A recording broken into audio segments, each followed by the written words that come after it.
يا مساء الخيرات، يا مساء العسل، يا مساء القرص الطرية بتاعة الشاي باللبن. شايفين الجمال والحلاوة؟ الله.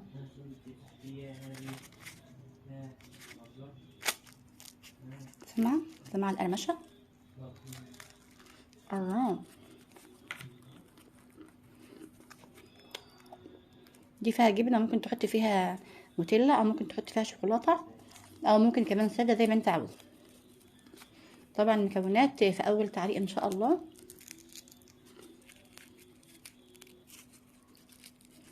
ده سر نجاح العجينة. ايه رأيكم؟